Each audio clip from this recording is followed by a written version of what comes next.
Les chrétiens doivent retrouver le sens de l'adoration, ce que signifie aller au temple, a dit le pape au cours de la messe de vendredi matin. Il Tempio è il luogo dove la comunità va a pregare, Le temple est le lieu où la communauté va prier, où on loue le Seigneur, où l'on rend grâce, mais surtout où nous allons adorer. a adorare. Nel Tempio si adora il Signore. Dans le temple, on adore le Seigneur. Più importante. Et c'est cela le point le plus important. In questo Tempio, anche questo è valido per le cerimonie liturgiche. Et c'est également valable In dans les questa cérémonies cerimonia liturgiques. liturgica, che è il più importante? Dans cette cérémonie liturgique, qu'est-ce qui est le plus important? Les chants, les rites, c'est très beau, effectivement. Mais le plus important, c'est l'adoration. Toute la communauté réunie regarde en direction de l'autel, où l'on célèbre le sacrifice. Et la communauté adore.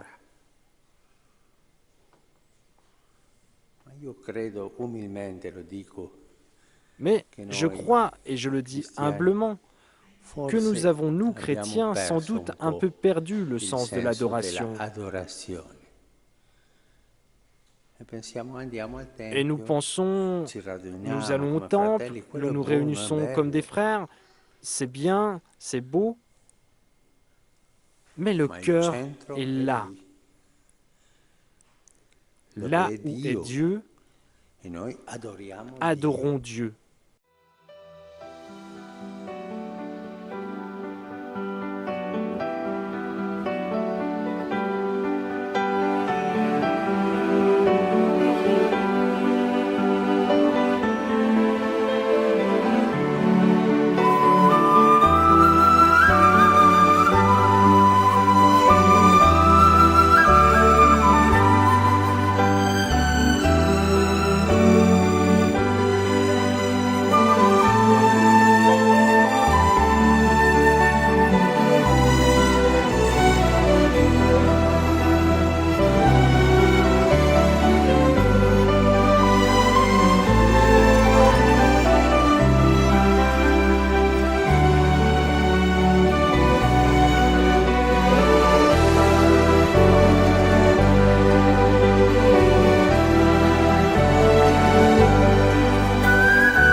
Ne cédez pas à l'idolâtrie et allez au-delà des apparences, ainsi s'est exprimé le pape dans l'homélie de la messe ce mardi matin. Gesù consiglia non guardare le apparenze, Jésus conseille, ne regardez pas aux apparences, andare proprio alla verità. allez vraiment à la vérité. Piatto nel piatto. L'assiette, Ma il più importante c'est è l'assiette, quello che è dentro il piatto. mais ce qu'il y a d'important, c'est ce qu'il y a dans l'assiette, le plat. Ma se tu sei vanidoso, Mais si se tu es tu sei un vaniteux, carrierista, si tu es carriériste, tu sei un ambizioso, se tu sei una persona che sempre si si tu es un vanta, ambitieux, si tu es quelqu'un qui se di vante se toujours de stesso, lui-même o piace ou vantarsi qui aime se vanter perché ti credi perfetto, parce que tu te crois parfait, fa un po' di elemosine. fais un peu l'aumône Quello guarirà la tua ipocrisia. et cela guérira ton hypocrisie. Ecco, Voilà, la strada del Signore è adorare Dio, le chemin du amare Seigneur Dio, est adorer Dieu, fare tutto, aimer Dieu par-dessus amare tout al prossimo. et aimer son prochain. Tanto semplice, C'est tellement simple, ma tanto difficile. mais tellement difficile aussi. Soltanto questo Cela si può peut se fare faire con la grazia. uniquement par la grâce. Chiediamola. Demandons la grâce.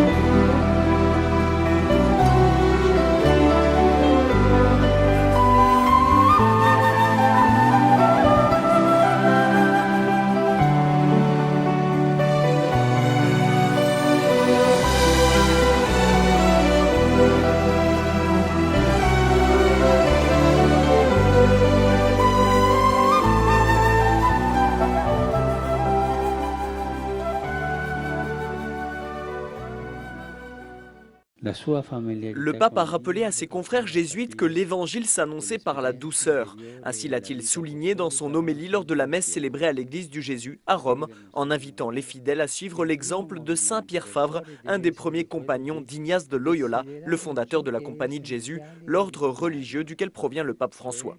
Pierre Favre avait le vrai et profond désir d'être en Dieu. Il était complètement centré sur Dieu et pour cette raison, il pouvait aller dans un esprit d'obéissance, souvent même à pied, partout en Europe, dialoguer avec tous et annoncer l'Évangile.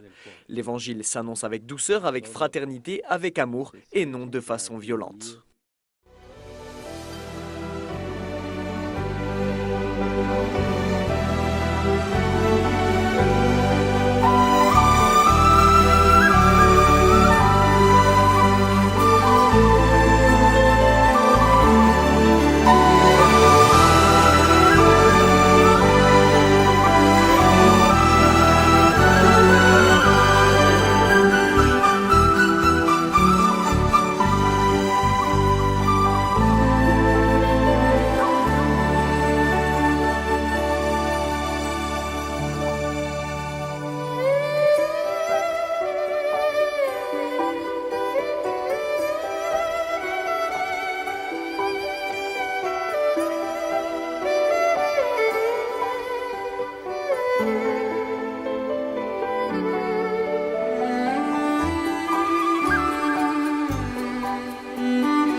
Oggi si apre a Montreux, in Svizzera, Ce mercredi s'ouvre à Montreux, en Suisse, une conférence internationale de soutien à la paix en Syrie, à laquelle suivront les négociations à Genève à partir du 24 janvier prochain.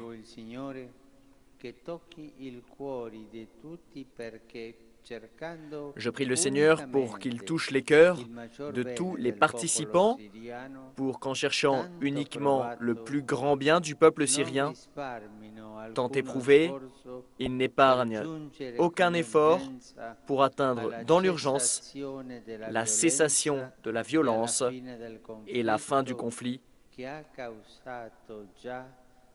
qui a déjà causé trop de souffrances. Je souhaite à la chère nation syrienne un chemin décidé de réconciliation, de concorde et de reconstruction avec la participation de tous les citoyens où chacun puisse trouver dans l'autre non un ennemi, non un concurrent, mais un frère à accueillir et à embrasser.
Le jour du baptême du Christ, comme à Noël, nous contemplons les cieux ouverts. C'est ce qu'a expliqué le pape François avant la prière de l'Angélus en la fête du baptême du Seigneur. La manifestation du Fils de Dieu sur la terre marque le début du temps de la miséricorde, après que le péché avait fermé le ciel. Avec la naissance de Jésus, les cieux s'ouvrent. Dieu nous donne dans le Christ la garantie d'un amour indestructible. Cette occasion extraordinaire qui permet de contempler le ciel ouvert est encore possible à notre époque en nous laissant envahir par l'amour de Dieu qui nous est donné la première fois dans le baptême par l'Esprit Saint.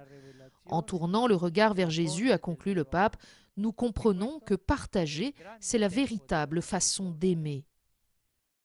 Ne vous semble-t-il pas que à notre époque, on a besoin d'un supplément de partage fraternel et d'amour? Ne vous semble-t-il pas que nous avons tous besoin d'un peu plus de charité, non pas celle qui se contente d'une aide occasionnelle, qui n'implique pas, qui ne met rien en jeu, mais la charité qui partage, qui se charge de l'inconfort et de la souffrance du frère? Quelle saveur prend la vie quand on se laisse inonder par l'amour de Dieu.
Le Christ ne peut être divisé. Nous tous, nous avons subi des préjudices par les divisions et nous ne voulons pas devenir un sujet de scandale. Mais cheminer ensemble, c'est déjà faire l'unité. C'est avec ces paroles que le pape François a conclu ce samedi soir la semaine de prière pour l'unité des chrétiens dans la basilique Saint-Paul-Hors-les-Murs.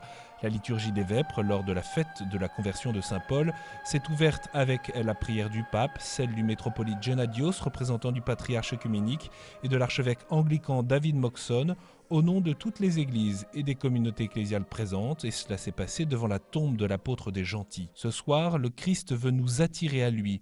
Seulement lui peut être moteur de notre unité, a dit le pape lors de l'homélie. Nous ne pouvons pas considérer les divisions dans l'Église comme un phénomène naturel parce que cela blesse le témoignage que nous sommes appelés à lui rendre dans le monde. Seul l'Esprit Saint peut nous donner l'unité qui vient de la diversité réconciliée. Et le Seigneur nous attend tous. Il est avec nous sur ce chemin de l'unité. L'unité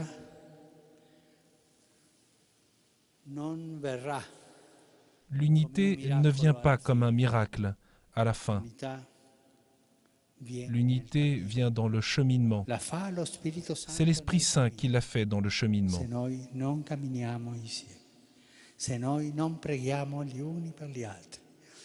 nous ne marchons pas ensemble, si nous ne prions pas les uns pour les autres, si nous ne collaborons pas dans beaucoup de choses que nous pouvons faire ensemble dans ce monde pour le peuple de Dieu, l'unité ne viendra pas. Elle se fait dans ce cheminement, à chaque pas. Et nous ne la faisons pas nous.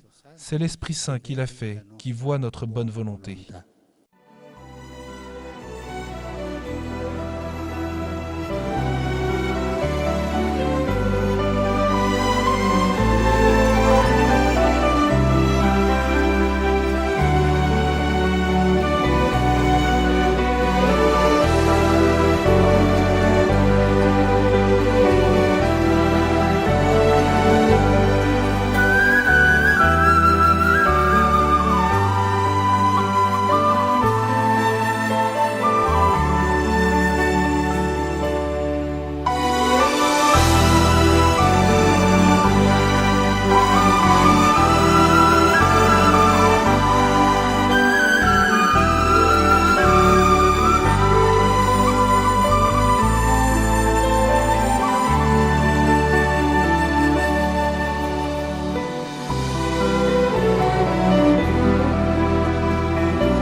Pour comprendre la profondeur du mystère de Dieu, nous avons besoin de Jésus, a expliqué le pape ce vendredi matin.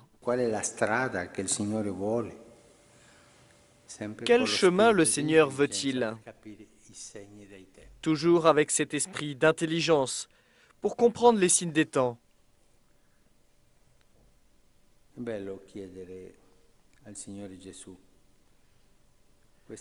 Il est beau de demander au Seigneur Jésus cette grâce, qu'il nous envoie son esprit d'intelligence.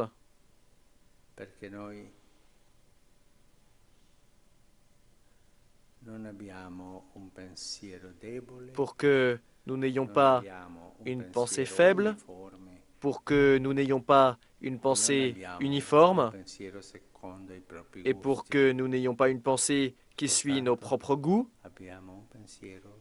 mais que nous ayons seulement une pensée selon Dieu.